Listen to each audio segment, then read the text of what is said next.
This episode is sponsored by Incogni. Listen, guys, I don't know about you, but I get real tired of managing the spam and cold outreach to my contact info. Those annoying emails, phone calls from unknown numbers, wasting our time and valuable attention. Not to mention the bad stuff from data breaches, which are rising every year.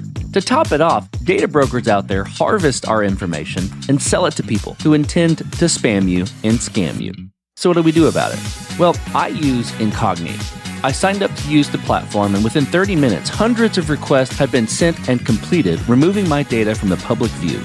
Incogni tracks down and removes your personal data from online directories, people search sites, and commercial databases. The process is fully automated for the hundreds of known data brokers who sell our data without consent.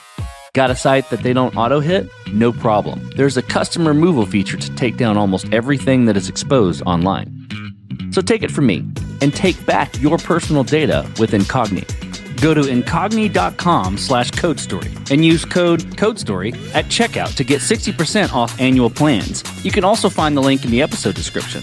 That's incogni.com/codestory, because they can't harm you if they can't find you. So I actually started my first payments business over a decade ago. It was really a reseller of merchant services. So we tried our best to make it friendly and bring what we could to it, but we were still under the shadow of a bank because we were reselling somebody else's services. But along the way, finally convinced one of the big banks to let us be our own processor, and that took many years. And that sent me down the journey of trying to build essentially an entire payments company from scratch to what became Helcim, which was launched in 2020. But from the green light of you can be your own processor to actually launching Helcim was actually a giant 3-year MVP. My name is Nic Beique, and I'm the founder and CEO of Helcim.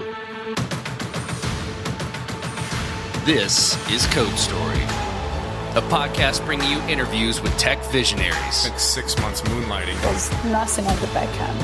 Who share what it takes to change an industry. I don't exactly know what to do took next. many goes to get right. Who built the teams that have their back. Company is its people. The teams help each other achieve. I was proud of our team. Keeping scalability top of mind. All that infrastructure was a Yes, we've been fighting it as we grow. Total waste of time. The stories you don't read in the headlines. It's not an easy thing to achieve, mind Took it you. off the shelf and dusted it off and tried it again. To ride the ups and downs of the startup life. You need to really want it. Not just about technology. All this and more on Code Story. I'm your host, Noah Laphart, and today how Nic Beique has built affordable payments for your business. With no contracts, no monthly fees, no kidding. This episode is sponsored by NordProtect. In a world where data breaches are on the rise and identity theft is becoming more common, you have to take steps to protect yourself. NordProtect offers you everything you need to keep your identity safe, all in one easy place. It's built to help you safeguard your identity with advanced automation that works 24/7 on your behalf. Things like dark web monitoring, credit monitoring, security alerts, and more. And if the worst should occur, the platform walks alongside you for identity restoration. NordProtect plans come with financial coverage across a wide range of threats, from identity theft to online fraud and scams, so you are covered when it matters most. Get an exclusive 5% discount on NordProtect plans. Go to nordprotect.com/codestory and use the code CODESTORY at checkout. You can also find the link in the episode notes. That's nordprotect.com/codestory. Nic Beique was born in Odessa, Texas, but moved when he was very young to Montreal, Canada. Later in his teens, he moved to Alberta, which he describes as the Denver of Canada. He loves his work and spends most of his time thinking about how to expand his new venture. But outside of this, he lives in a beautiful city with tons of hiking, skiing, and snowboarding. He also enjoys a Lego set here and there, keeping close to his building roots. Nic started his first payments business a decade ago, which lived under the shadow of the bank. After many years of negotiation, he convinced the powers that be to let his company become its own payment processor. And after 3 years, he built a giant MVP to build the Square for grown-ups. This is the creation story of Helcim. So Helcim, we're a payments company. So we allow small businesses of all kinds to accept payments, primarily credit cards. We also do ACH. The best way to look at us in the market is we like to call ourselves a grown-up Square. So yes, it's very easy to use, great built-in software, easy to get started, but we also have very affordable pricing right out of the gate. We put an emphasis on having great customer service because it's business's cash flow, and it matters when you pick up the phone if you talk to somebody confident. We like to service a lot of traditional businesses. So if you think about healthcare, you have dentists, you have professional services and accountants and wholesalers and automotive. You have all these businesses that are just looking for a great payments partner. And that's really where we thrive in our business. So I actually started my first payments business over a decade ago. It was really a reseller of merchant services. So we tried our best to make it friendly and bring what we could to it, but we were still under the shadow of a bank because we were reselling somebody else's services. But along the way, finally convinced one of the big banks to let us be our own processor, and that took many years. And that sent me down the journey of trying to build essentially an entire payments company from scratch to what became Helcim, which was launched in 2020. But from the green light of you can be your own processor to actually launching Helcim was actually a giant 3-year MVP kind of waterfall project to get to the launch. You mentioned the word that I'm going to ask about. So tell me about that MVP, maybe the full 3-year period, or maybe building after you were approved to be that processor. You decide, but tell me about what you would consider the MVP and what sort of tools you were using to bring it to life and how long it took you to build it. That's what's tricky about building a payments company from scratch. It's very rare that you see like a net new payments company appear. It's not something you can really do agile. And that makes it challenging to build and get funding and all that because we like to describe it like an iceberg. So on top of the water is all the payment tools and the hardware and the invoicing tools and the smart terminals and so on that you need to accept payments. But you also have to build everything underneath the water. The fraud systems, the KYC AML systems, the settlement systems, the list goes on. And the problem with it is that you can't launch without one of these systems. So it's really hard to do agile. So if you go, okay, let's launch our payment processor, but let's forget the settlement system, or let's forget the fraud systems, or let's forget the encryption system or the tokenization systems, and the list goes on, you can't do that. So it turns naturally into this giant waterfall project, which certainly isn't ideal because it's such a high risk and it's such an expensive endeavor. But part of it is we did it bootstrapped and we were a little naive and we just said, let's just try it. We built it. So I was the original coder, and then I hired 5 junior developers to help me. And we just went at it for 3 years, just like this kind of blind determination, huge gamble. And we built it in terms of the technology of it. So originally it was actually on-prem. So we actually were rack mounting servers. We would buy old Dell servers off eBay, and you could get 10 cents on the dollar for hardware. And we ended up mounting a bunch of stuff. Original OS was CentOS and Linux, running MySQL and PHP. So it was essentially like a LAMP configuration. There wasn't even a one-click front end originally. It was really like a much more kind of HTML, PHP type of setup. And we built the entire infrastructure that way originally. We bit off way more than we could chew, but we just had no choice and kind of chew through it for 3 years. So, I mean, during that time, and you're talking about some of these at a high level, but I'm curious about decisions and trade-offs you had to make in going through that, or taking the bites out of that giant 3-year MVP. Could be around, approach, technical debt. Could be around what you're describing around, we got to build the whole thing and we got to have all these pieces of being a processor. But tell me about maybe the biggest one and how you coped with those decisions. We made a decision pretty early on that pricing was going to be super important to how we offer our merchant services. If you think about the average small business, they get pretty tired of the 2.9%, which is pretty typical in the industry, and they want something more affordable. You think, what does pricing have to do with technical? It actually gives you a huge technical challenge because it's much easier to try to stitch a service like this together if you're leveraging a lot of third parties, whether it's your KYC or your fraud systems or whatever is the case. If you stitch it with a bunch of third-party service providers, you can probably get to production a lot faster. The downside is that you're giving a lot of your economics away. If you're paying 10 cents here and $2 here, and all of a sudden your variable costs make it so that you can't go and compete with pricing in the market. So we made a pretty early decision saying, no, we're going to have to go build a lot of these things ourselves if we're going to make it so that we control all the economics.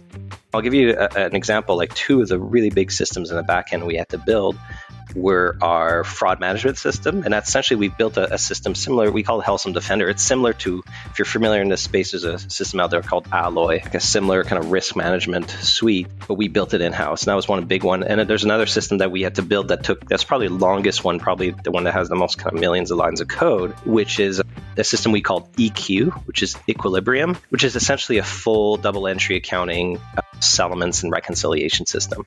And that's the heartbeat of our financial service. So it's looking at from a double entry accounting way, credits and debits, just looking at how the money is moving constantly at like a micro level down to a single customer and at a macro level at each kind of country that we service.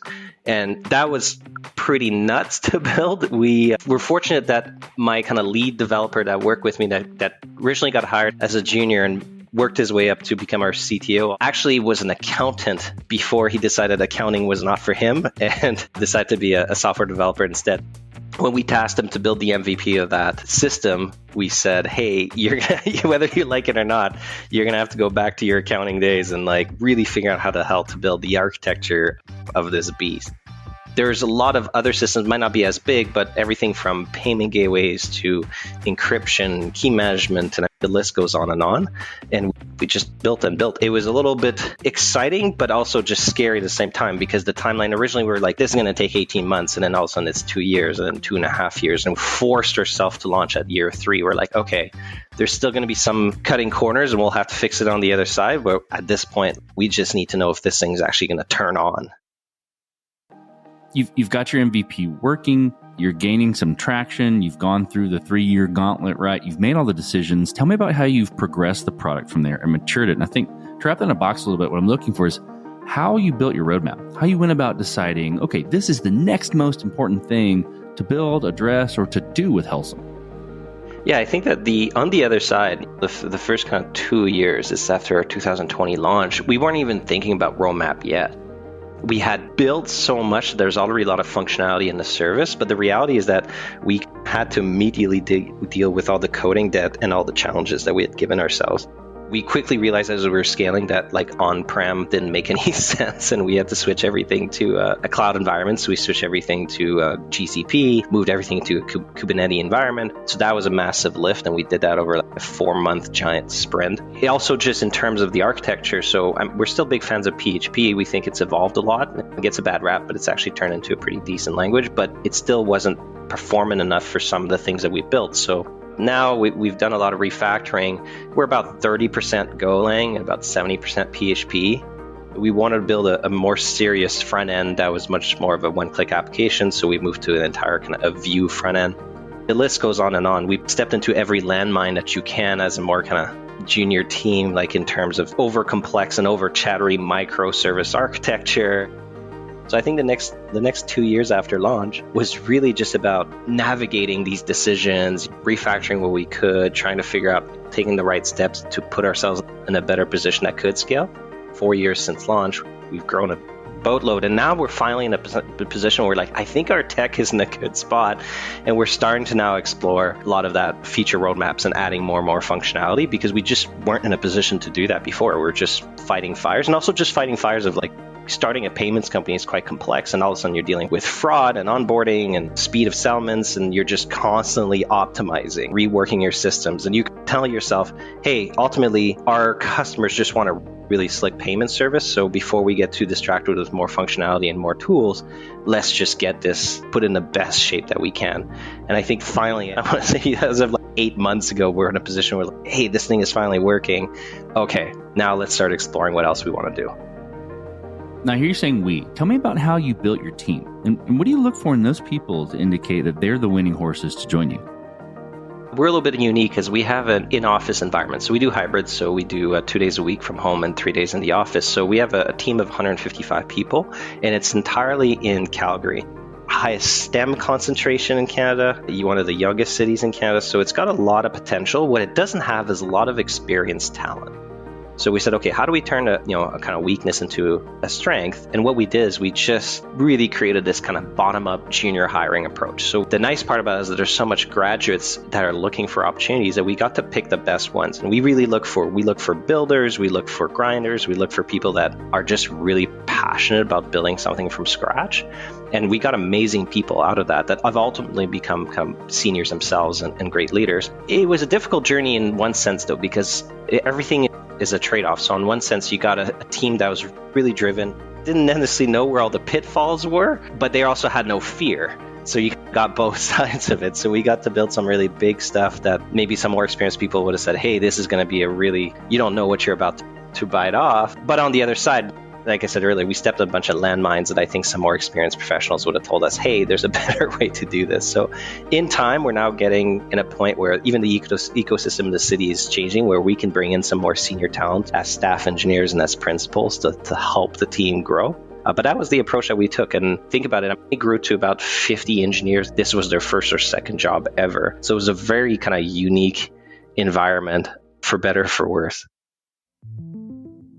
So let's dive into scalability. And this will be interesting, given how you had to approach the MVP process and what you had to think through in the early days. Did you build this to scale efficiently from day one, or with scale in mind, like abstractions and things? Or have there been any interesting areas where you've had to fight it as you've grown?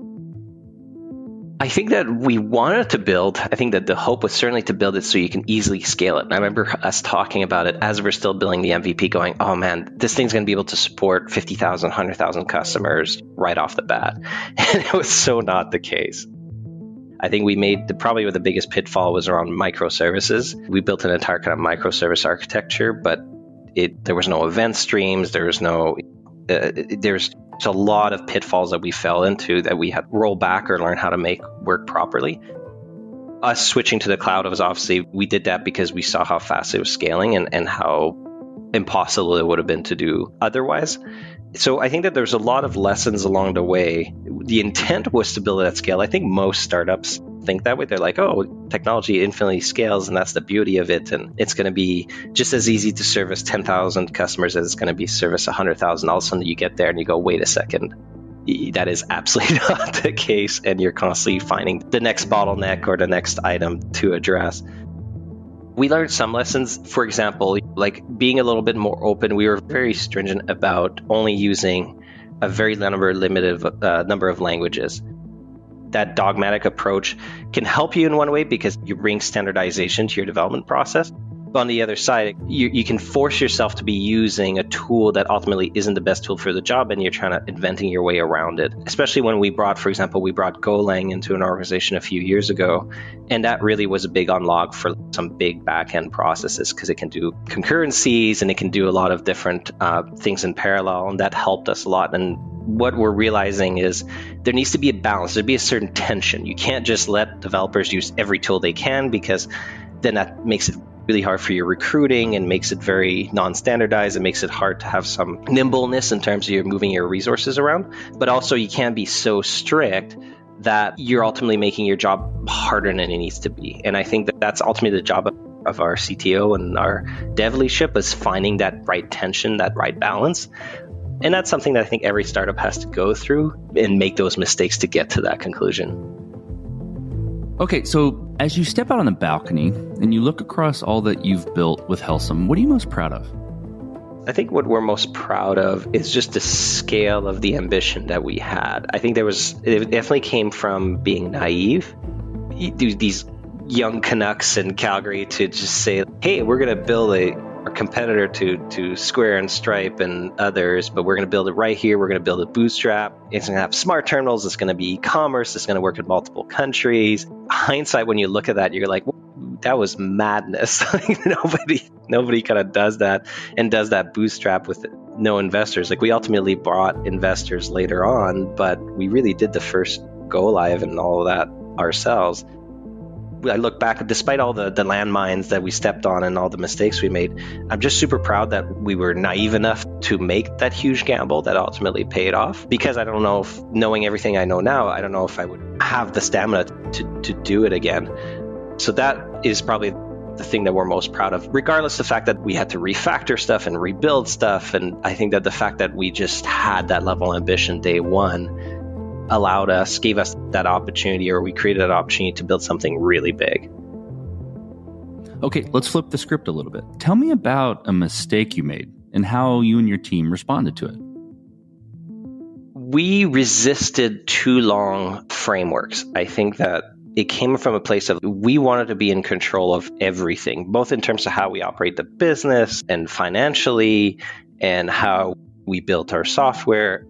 Part of it is also when you're a payments company, you also have to deal with a lot of security requirements, more than a typical SaaS. PCI, DSS level one from day one. And you have to deal with a lot of security concerns. You always have a target at your back and people trying to get into your environment. So I think we resisted a lot of frameworks and libraries because how much vulnerability is constantly popping up in these things. And if we're going to blow ourselves up, then at least it'll be our fault, not somebody else's, I think was the mindset.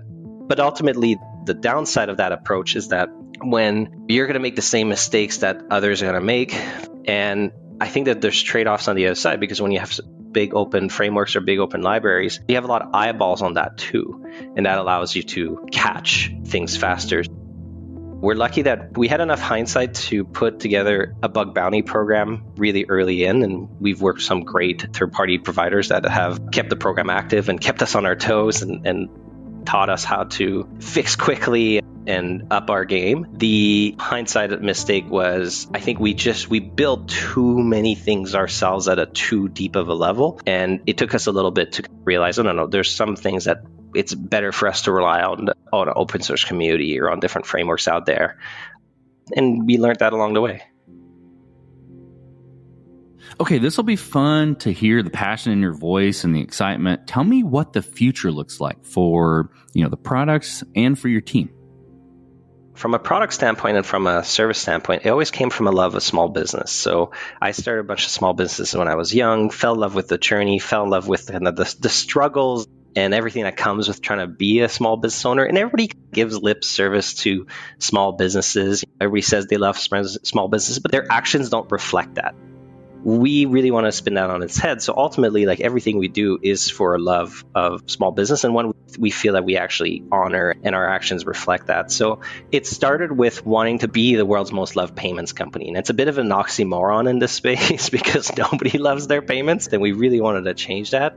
And ultimately, the past, since we launched, coming up on 4 years now, everything has built about building that payment service that merchants truly love. And every functionality and feature that we've been adding is really about amplifying that. How can we make it more affordable? How can we make deposits faster? How can we really make us stand out? And now we're getting to a point where there's still a lot of opportunity. Payments is a big space, but we're hitting diminishing returns of what we can do with the payment service. And now we're starting to look at all the other exciting things that we can add value to our customers, whether that's the additional software we're starting to bring or the additional kind of financial services that we think will help them along the way. So it's really exciting in a way because we get to step outside of a comfort zone, and it's rewarding in a sense that it took a whole lot of effort to get to this point. And now it's, we get to reinvent ourselves a little bit and work on some new things. And after having these massive waterfall projects and these massive builds for such a long time, I think the team is pretty excited for the next phase.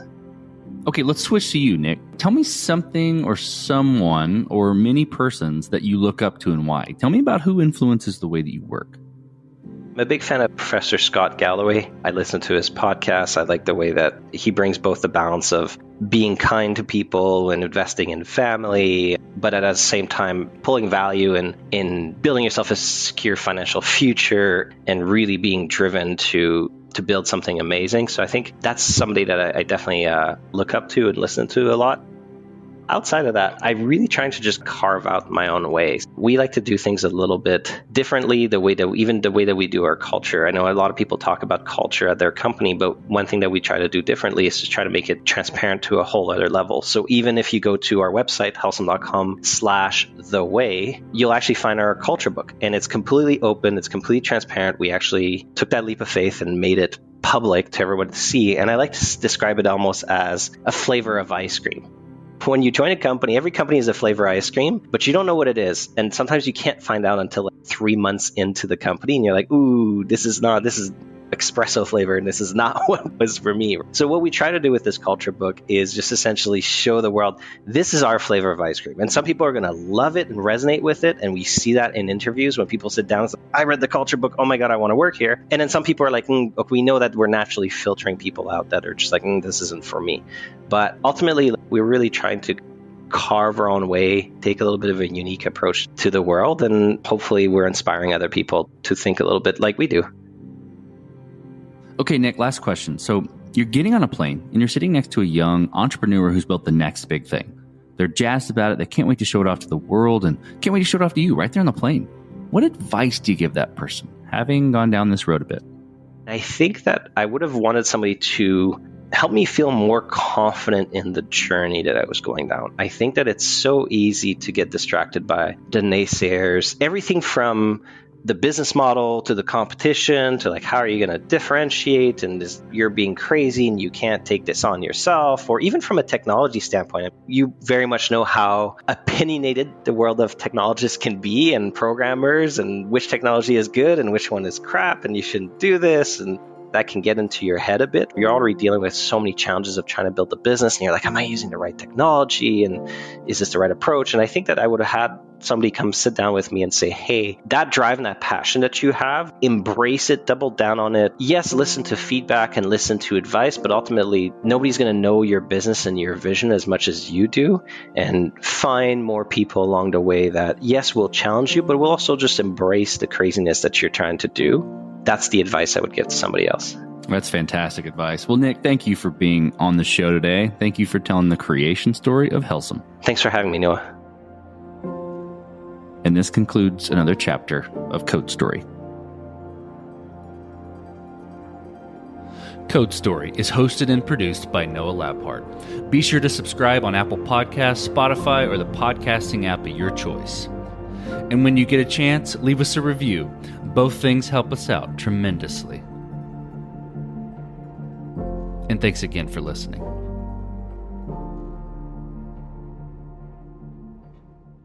If you're a podcast host, listen up, this one's for you. My name is Allie Jackson. I'm the host of Finding Mr. Height, a dating and relationship podcast that I've been doing for 4 years now, sharing my positive and practical approach to dating that's built on my own life experience. And I wanted to share another experience that I've had, my secret behind monetizing my show. It's called Red Circle, and I was just telling my colleague about how much I love their platform. With Red Circle, not only am I getting a seamless hosting experience, but I also love the support I receive in ad sales. It's not just typical ad sales either. It's targeted opportunities based on my show and my life. And the platform is super simple. You just set your preferences and Red Circle matches you with sponsors that align with your show. You can vet every opportunity and their platform gives you great analytics. More recently too, my Red Circle team has brought me opportunities outside of my podcast on social media to really augment the podcast partnerships, bring them full circle. I just can't recommend them enough. If you want to give it a try, go to redcircle.com to get your free trial. That's redcircle.com for a free trial.